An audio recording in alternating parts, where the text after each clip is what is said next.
I'm James Falls, And I'm Braydon Peterson. and welcome to the Raging Patriot podcast. Today we're going to be talking about President Trump's second term agenda and liberal college students and how they are acting during the era of online school.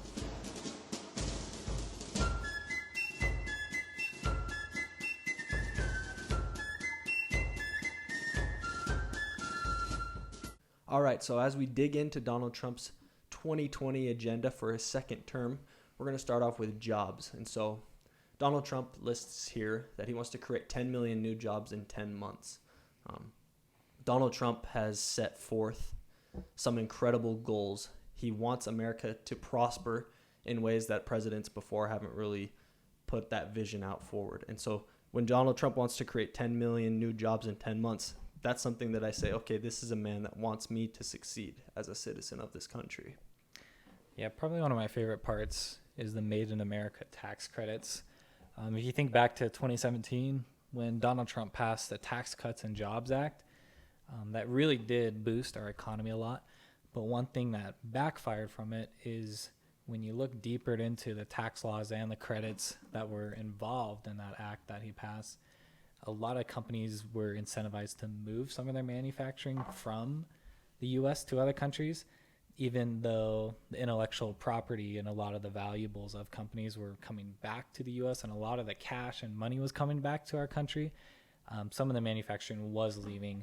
And so the Made in America tax credits really helps bring back on that promise by Trump to bring back manufacturing jobs to our country. Definitely. You know, Donald Trump, he is conservative when it comes to taxes. He wants to cut our taxes, and he wants all of us to be able to bring more money home for the hard work that we do at our jobs. And, you know, you can contrast that with Joe Biden and Kamala Harris. They want to raise everybody's taxes. They want to take the corporate tax rate that Donald Trump lowered to 21%, and they want to bring it back to, I think, 35 or 40%.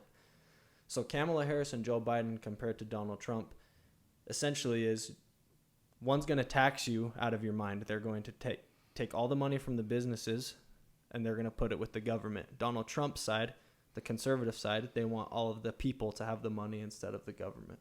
Yeah, and if you look at Donald Trump also, there are even points that he has in here that aren't even super conservative that still benefit Americans. Enacting fair trade deals.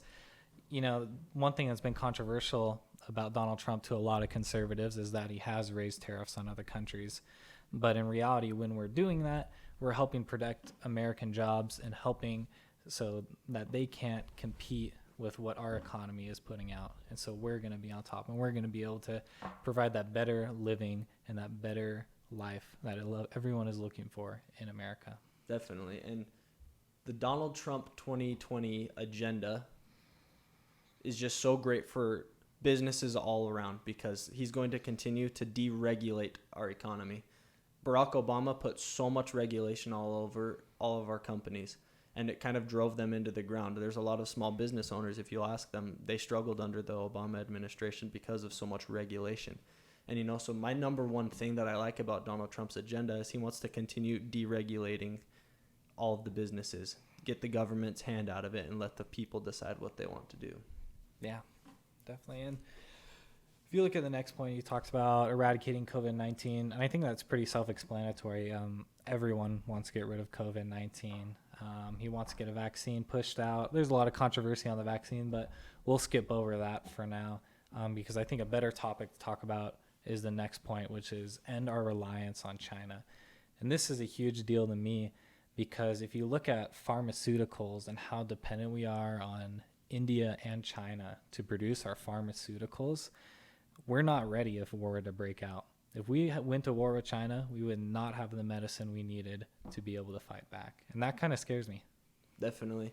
And, you know, Donald Trump, he has been a lot tougher on China than presidents have been in the past. And I actually think that's something that we need more because if China is going to just own us, then everything that we do here is going to just fall apart as soon as something bad happens, like James was saying.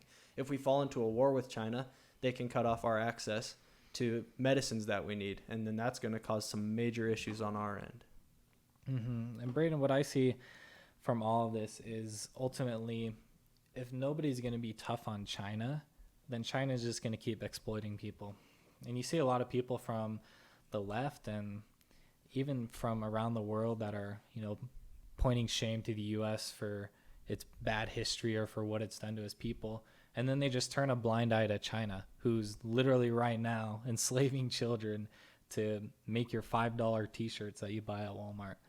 And is that acceptable? No. And we need to figure out how to be tough on China, make them more humane, and be able to help our economy and be less reliant on them. Definitely. And there was actually a bill brought up by Senator Hawley who wanted to prevent United States companies from benefiting from slavery in China. So, for example, the NBA and Nike, he wants to make it so that those companies can't profit off of slave labor over there. Because those companies right now, they're currently producing mass amounts of goods using, I don't know how to pronounce it exactly. I think it's Uyghur Muslims. Forgive me for pronouncing it wrong. But they are using people like that. They're using Muslims and they're using exploitive people to be able to produce these goods at a super cheap price. And what that does is it takes jobs away from Americans over here because they're not producing those products here. But they're also destroying the people's lives over there because those people are working for cents at a time.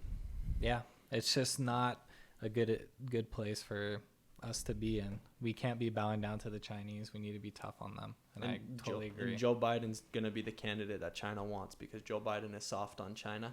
And Joe Biden really we can just call him China's friend at this point because he's been in office for 40 years and he's contributed to our reliance on China and it hasn't helped at all. Yeah. Not to mention all the money his son has taken from them, but we'll skip over that for now. Going into healthcare, this is another thing where a lot of the left just continues to ignore what Trump is doing. He is literally pushing out these goals that the left and the Democratic Party have wanted forever, and they just continue to slaughter him on it and ignore it and just completely miscover everything he's doing. Cutting prescription drug prices, covering all pre-existing conditions. These are all things that we want. And we want, to protect our Social Security and Medicare. You've had Biden come out in the past and say he wants to cut all Social Security and Medicare. And, to a lot of conservatives, we might agree with that policy also. But at the moment, we need to figure out a better plan on how to approach Social Security, because you can't just go up and be like, we're just going to cut all of it. And then all those people that have been paying into it just get screwed. That's not how it works. Definitely.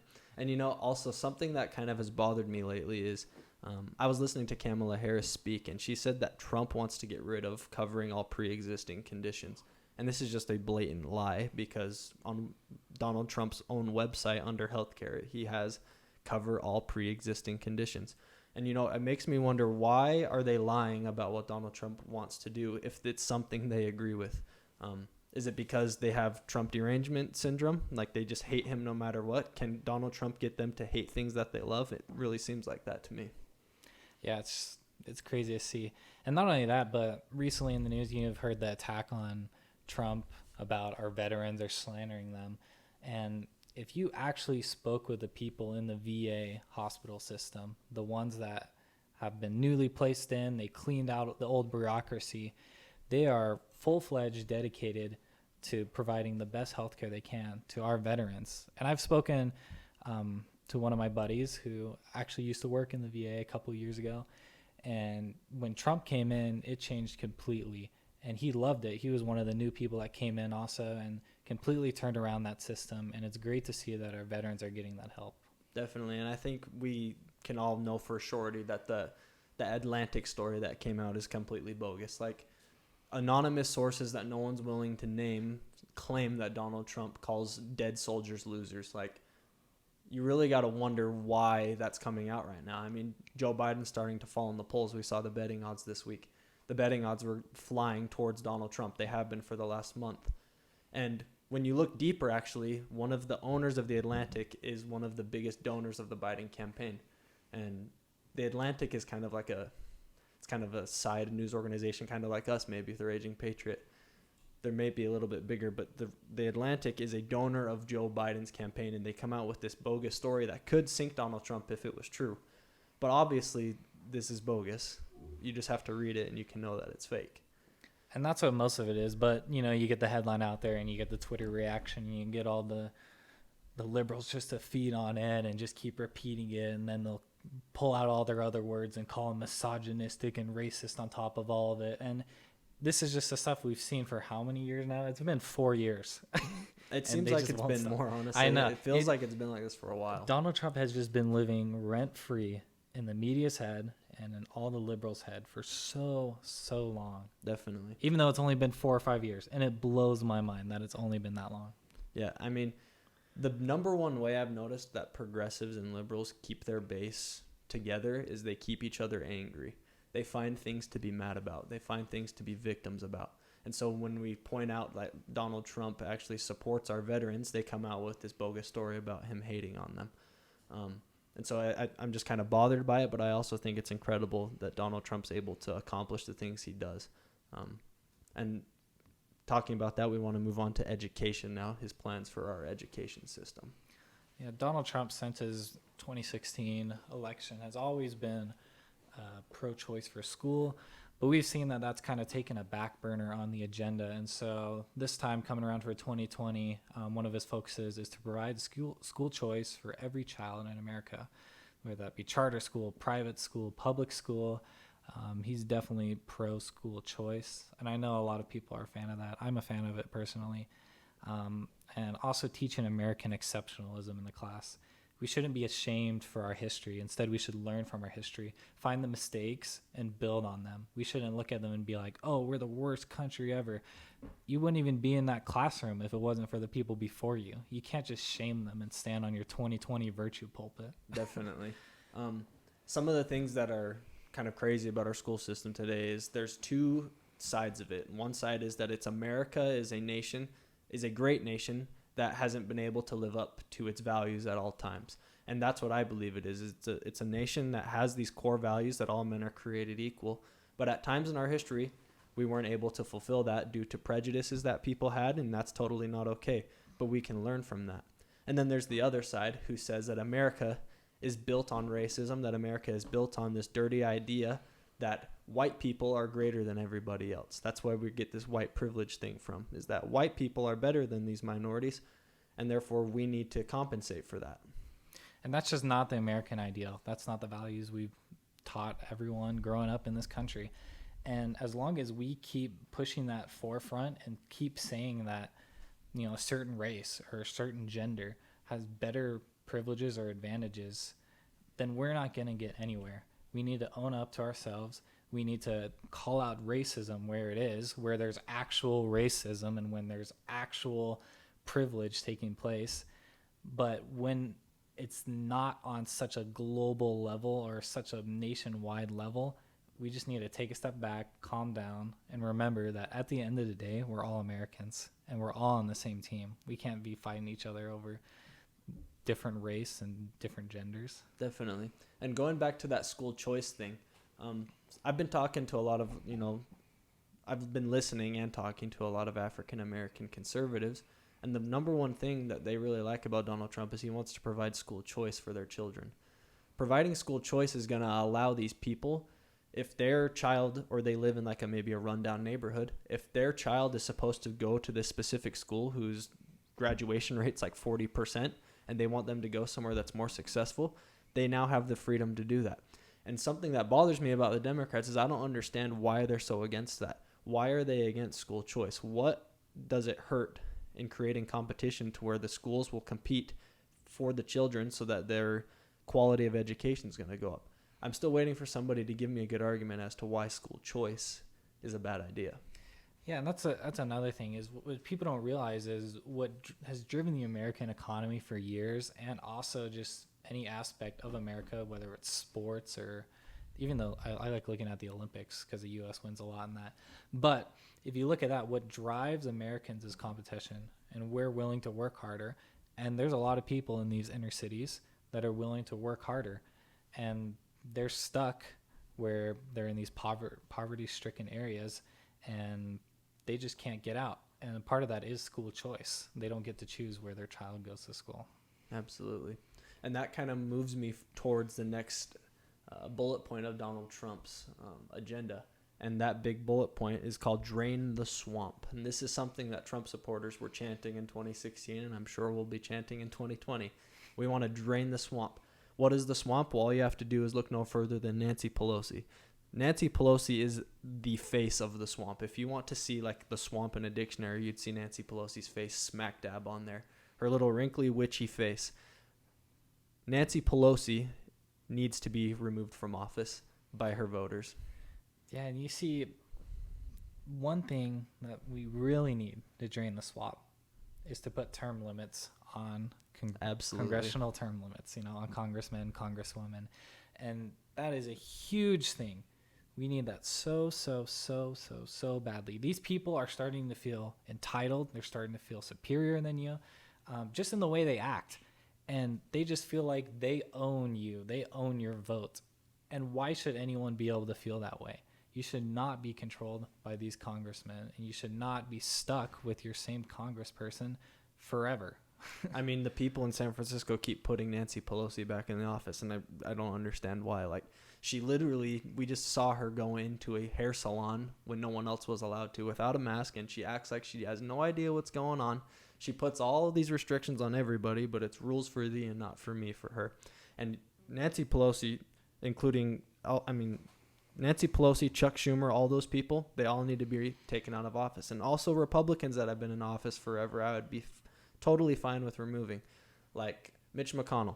Mitch McConnell, he's a Republican. I don't have anything against him, but the man's been in office for a very long time. Like, we need to get some youth in there. We need some new voices, Yeah, just overall, congressional term limits I feel like it's becoming more of a bipartisan middle America.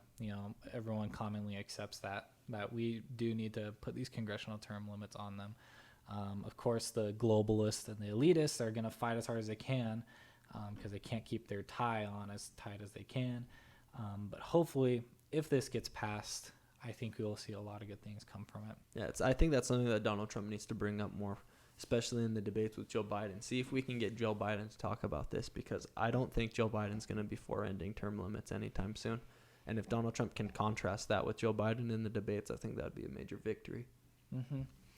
The next point that Trump goes over has been a hot topic for the past couple months, and it is defending our police, making sure that they're fully funded, and bringing extremist groups like Antifa to justice.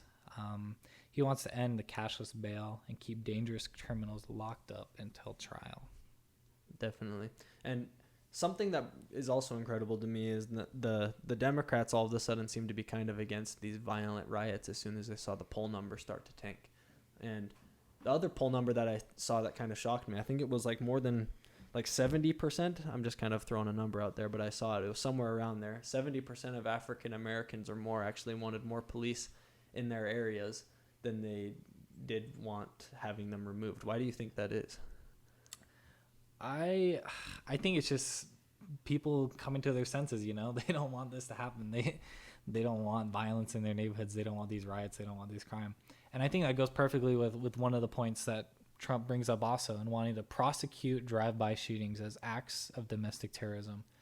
If you go to anyone south side of Chicago that is not involved in any gang, that is a business owner or works there, they are so for this policy. If they could get anything to stop the drive-by shootings in Chicago, that would bring so many wonders to the city. And if you label that as domestic terrorism, then the offenses for that are so much longer, and these people will be locked up, and maybe people will think twice before they do drive-by shootings. If someone's about to perform a drive-by shooting, I'm not sure if they're really concerned with the law, because they probably think they're getting away with it, or they know they're probably going to die when they do it. Yeah, you're right. But at the same time, if we are able to prosecute them, then obviously you're going to eliminate the incentive to do that if you are thinking about that. And you see the difference with Donald Trump and his history, at least with his policies when it comes to crime and crime reform, is you see we be tougher on the violent crimes that are destroying our communities, and less is tough on crimes that are part of people being stuck in what people call the system, when they're stuck in poverty, when they get involved in drugs at a young age, or they're first time offenders. We're shortening those sentences and making the sentences longer on the ones that are violent. Definitely. And that came from, I think what you're talking about is the First Step Act, right? Yeah. The First Step Act Donald Trump passed, and it kind of helped those people who committed first-time drug offenses. It helps them get back on their feet while we're going to prosecute the more violent crimes more. And I don't think there's anybody that would be against that, because it just makes sense. It's common sense. And if you're against common sense, then you're probably against the majority of the American people. Mm-hmm. The next big bullet point is about ending illegal immigration, protecting American workers. So, this has to deal with dismantling human trafficking, which is a big issue. That's something I want Joe Biden to talk about. Why hasn't he talked about it? I think the left, we saw this on CNN, I think a couple weeks ago, where they try to almost think that human trafficking isn't an issue. And I think it comes back to the globalists and the elitists. They're all involved in this human trafficking. And so they don't want anything to be told about this. And so you have Donald Trump coming out here exposing all of this and wanting to end it. He's got great people on his side, like Tim Ballard and the work he's doing with Operation Underground Railroad, just going great lengths to stop this human trafficking. Yeah. And, I think it's actually the polar opposite of racism to want to block illegal immigration, because illegal immigration, it's not just protecting white people. What illegal immigration does is it actually hurts the minorities who are trying to come here legally. So if there's someone who's down in South America who wants to come to America, they've been waiting in line for years, but then you've got these other people who just invade the country, and then it causes the immigration process to get stuck. And then it takes years and years and years for these people to get here. So if we are able to end this illegal immigration, end the incentive for illegal immigrants to come here, we're going to be able to create a bigger pool of people that can come here legally. Yeah, and it better benefits those that come, like you were saying, come here legally. And I think that's a perfect plan that Donald Trump has. And the next part, this is probably my favorite. I've been a huge fan of this.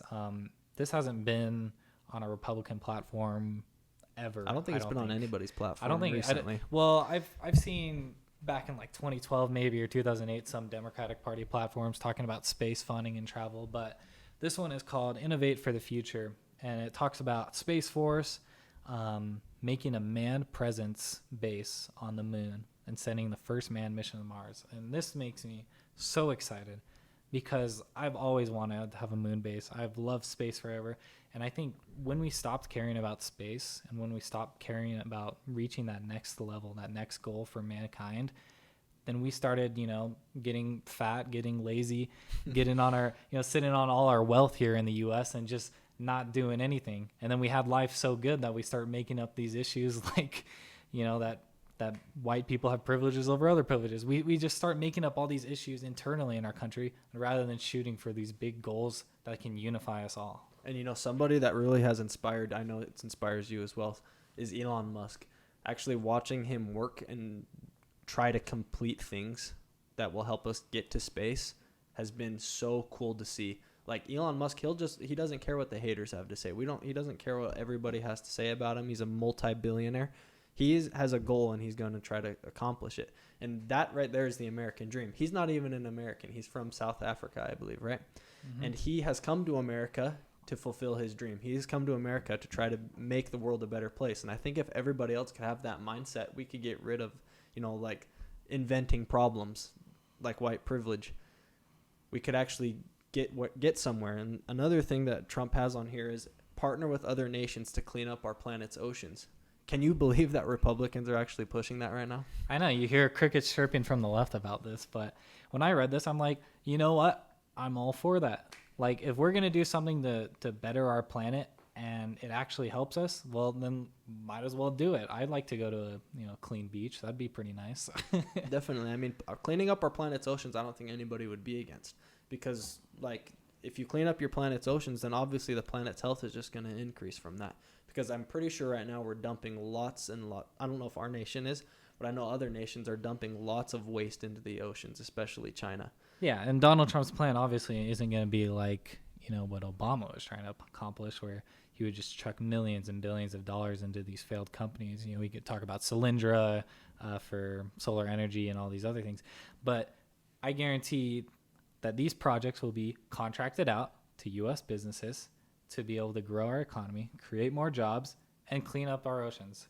Without taxing people, right? Without taxing people more. You find a way in the budget. You don't have to make these multi-billion-dollar projects every single time.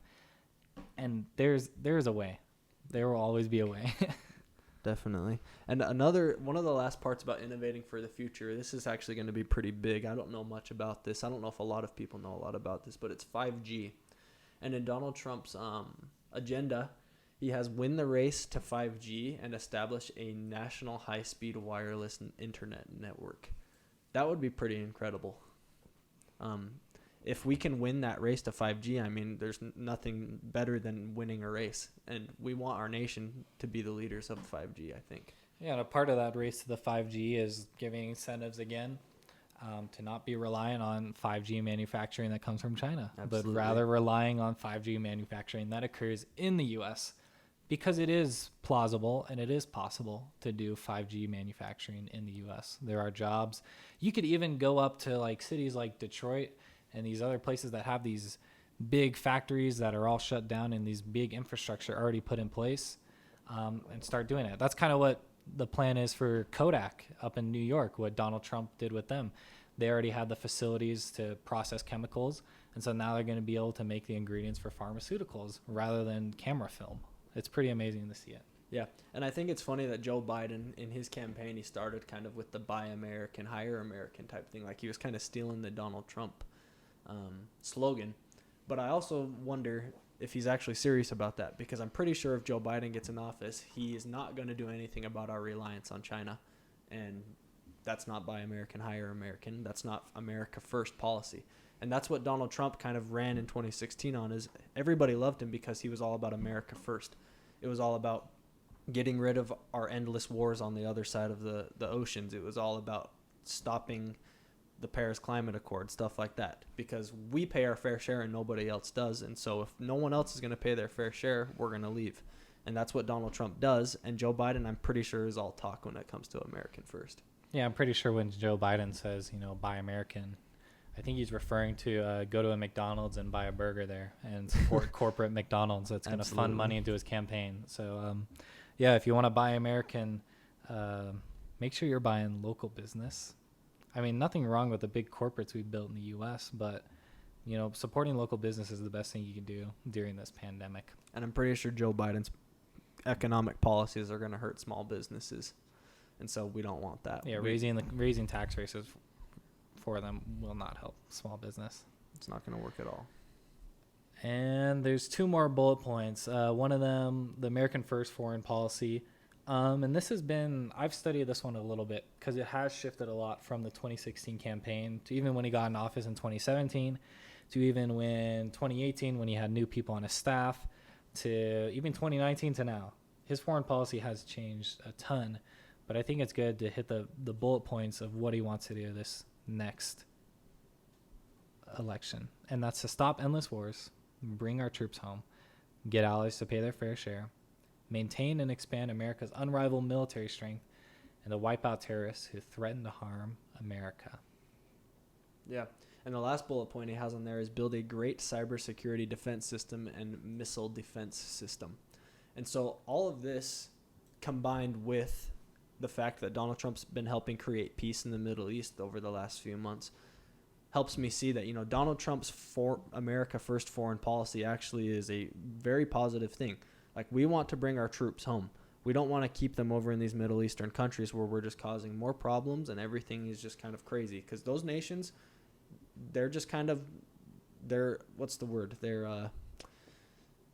I can't think of the word right now, but they're just kind of wild. They're crazy. They're like hotbeds for radicals, Definitely. They allow this ideology to grow up there because there's not a lot of formal government.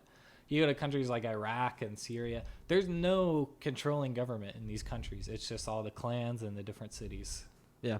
And the fact that Donald Trump's actually been able to create more peace over there than he has in his in Congress in America has been pretty incredible to see. The Democrats, it seems, are less willing to compromise with Republicans than it seems that Iran is willing to compromise with Israel. Which is incredible to see. It blows my mind. And for the last point, we have defend American values. Continuing nominating constitutional Supreme Court and lower court judges. Donald Trump has done great on this. Great track record for his first term. Protecting unborn life through every means available. Donald Trump's been the most pro-life outspoken president we've had And that's a huge thing, to be able to push for the protections for those of our children, those of our babies. And he's had actions behind that as well, because he's been trying to find ways to defund Planned Parenthood, which is literally a baby killing organization. Yeah, he's been doing a lot of great things to be able to help protect the sanctity of life. I think one of the points I like also on here is defend the freedoms of religious believers and organizations, because we saw so fast how these state governments just took away our right to go to church. Yeah, it's kind of And insane. some people still can't go to their churches. It is ridiculous. You are being told that you can't exercise, you can't do what you want to do to believe and to worship whoever you believe in, whether that be the Christian God, whether that be the Muslim God, whether that be the Buddhist God. You were told that you can't do that. And that is scary. Yeah, I think it's been part of a thing that I like to call normalization. I think it's this whole government power thing. They're trying to normalize the government telling us what to do. And so when all of us just accept that we can't go to church because of COVID-19, it's all because the government told us we can't go. But if we follow the social distancing guidelines, if we wear masks, you're allowed to go. But there's still so many Americans out there that are just willing to just completely fall in line with whatever the government tells them to do.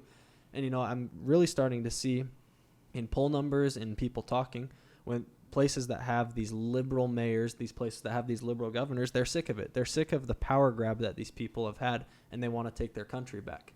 Mm-hmm. And it's just crazy to see how far that the government will try to go to control you. Because at the end of the day, the people have the power. You, listening to this podcast right now, you have the power. You're the one that empowers your government. It's all about the social contract that you signed. You're going to play by the rules, and you're going to be protected. But they're taking away some of your rights that you did not give up to them, and that is your freedom of religion. It is our First Amendment. And the last point on Donald Trump's agenda here is support the exercise of Second Amendment rights.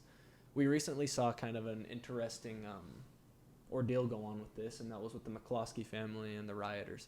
When the rioters tore down their fence, and the McCloskeys actually pulled their guns out and defended their property. They never fired it, but they used their guns to show that, this is our property, and if you guys are going to burn our house down, then you're probably going to get shot.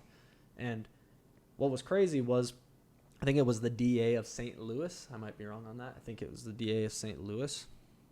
She or he actually charged them for having their weapons, and the government went in and took their weapons from them. I know, it's ridiculous to see it. How many of our rights have been infringed since COVID, since the Marxist mob has come out, is ridiculous. It's crazy to see that. There are so many people that are too scared to share their opinion. There are too many people so scared to go practice their religion. There are too many people that are too scared to exercise their Second Amendment rights when they see stuff like this happen. And they're not going to stop. They're going to keep going and going and going. And that's why it's so essential that Donald Trump wins this next election, to be able to protect our First Amendment right, to be able to protect our Second Amendment rights, and to be able to put in these court judges, to be able to protect the unborn, all these American values that we have and that we can all get behind. This is why it's important for Trump to win the 2020 election. Absolutely. And if people can go out and riot in the streets, and if they can go out and pack like sardines in the streets, then we can go to church. Then we can go to school. We can do all of these things. We just got to actually step up and do it, because the government's not going to stop. The government's going to continue to try to tell us what to do. But it is our job as the American people to protect our rights. It is our job to continue to do what we know is right, and that is follow God, and that is believe in the American values, and that is to continue to say what we know is true. Mm-hmm. And that's the last of Donald Trump's 2020 agenda. Next, we're going to talk about, real quick, just about liberal college students and how they're acting during the era of online school. For those of you who don't know, Braydon and I both happen to run the Students for Trump groups at both Brigham Young University and Utah Valley University here in Utah, in Provo and Orem. And recently, we had a social gathering for our clubs that included a lot of people coming and swimming in pools and interacting and having a good time. And oh boy, did the liberal mob freak out. The internet actually, the social media on Twitter and Instagram exploded. We got mobbed by liberal college students on the Instagram pages, just telling us all sorts of vile things. They're telling us how they hope we get coronavirus. They hope that natural selection takes us out. And they're talking about how, you know, we are these racist, bigoted students simply because we had a party together. And what I found so incredible about it was we were minding our own business. We had a party, and we just let anybody could come. There were minorities there. There was African Americans. There was Hispanics. There was Asians. There was white kids. There was all sorts of people there, and we were all having a good time. Everybody was friends. There was nothing racist about it. But then as soon as you go online, it's like, wait, did we do something wrong? Like, you would have thought that we were marching down the street in KKK outfits, chanting to kill all black students, which it's ridiculous. We had all these people messaging us about wanting us to kill ourselves and, you know, God doesn't love you and all this stuff. And it was literally a pool party for Trump supporters to meet each other and have fun. Because there are so many people, so many students that are struggling with feeling lonely, being alone. We saw a report recently put out that 25% of all youth ages 10 to 24 had contemplated suicide since the lockdown. 25%. And we just wanted to create an opportunity where students can come to get together and meet each other. And it was a good time. There wasn't any hate there. It was just people being people and talking about, you know, whatever was the subject. Listening to music, just having a good time. Just right? having a good time. We had pizza. Like, it was a good time. There was nothing wrong with it.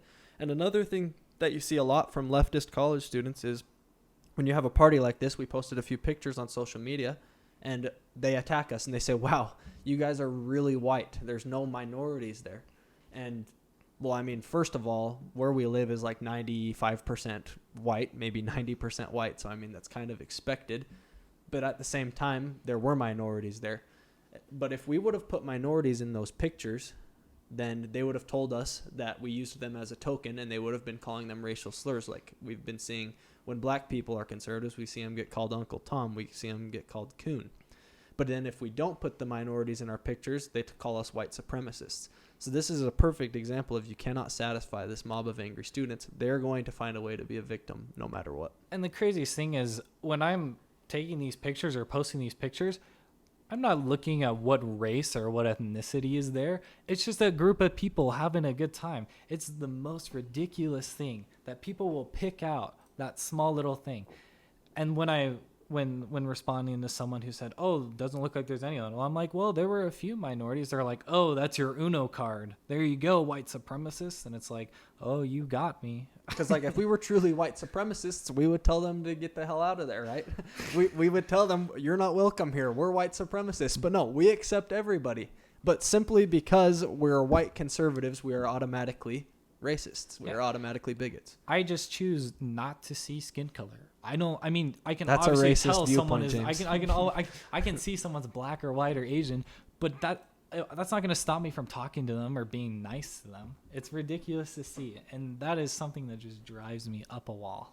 Yeah, and there was a student actually, who is pretty prominent at BYU. I won't name her, but she said this about our party. She says, "This honestly makes me sick. This is why students of color feel so unsafe. If they are willing to do this in public, I can't imagine what they say in private." You know, I kind of want to ask her. She blocked me on Twitter after I responded to her. I kind of want to ask her, what are you implying? What are you implying that we say in private that we won't say in public? Because literally what we did was we went out and we campaigned for Donald Trump and campaigned against Joe Biden. There was not a mention of skin color. There was not a mention of anybody who was a minority. It was simply students coming together to talk about politics. No one was unsafe. Maybe we're the ones that are unsafe, honestly, if anybody's unsafe. Because on social media, if we even talk now, we're just going to get canceled by these kids. Oh, yeah. It's ridiculous to see. I mean, and not only that, but we've already faced, threats and vandalism from throwing this event. And it's like, come on, guys. It's just a pool party. We're trying to get people to know each other. There were a couple people there. I would be walking around the party, and I'd see people that had just shown up by themselves. And I'd ask them, why'd you come here? And they'd tell me, I came here because I want to get to know some more people. I wanted to make some more friends. And I'd be like, great, what's your name? And I'd become their friend that night. And then I'd be like, hey, come meet this group of people. And then I'd end up showing them to a group of people. I'd walk away. And for the rest of the night, they had 5 or 6 new friends that they made that night and had an enjoyable time. And it's just amazing to see. Right? Yeah, it just blows my mind. And, you know, there is this quote that I've found from a man named Yuri Bezmenov, and I like to compare it to college students today because he was talking about the future of America. It was a warning, and how America is re-educating their students. And this quote goes directly to every liberal student in America if you're listening to this podcast right now. This is what he says. A person who is demoralized is unable to assess true information. I would replace that to a liberal student is unable to assess true information.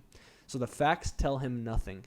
Even if I shower him with information, with authentic proof, with documents, with pictures. Even if we take you by force to show you, you will refuse to believe it until he receives a kick in his bottom. When a military boot crashes his balls, then he will understand, but not before that. That's the tragedy of this situation of demoralization. So all these liberal college students, they have become demoralized. They will go after anybody who they think is not on their side. But little do they realize that if they keep pushing this leftist propaganda and they keep pushing this totalitarian government, what's going to end up happening is their rights are going to be taken as well, and then they're not going to be such big fans of it. Yeah.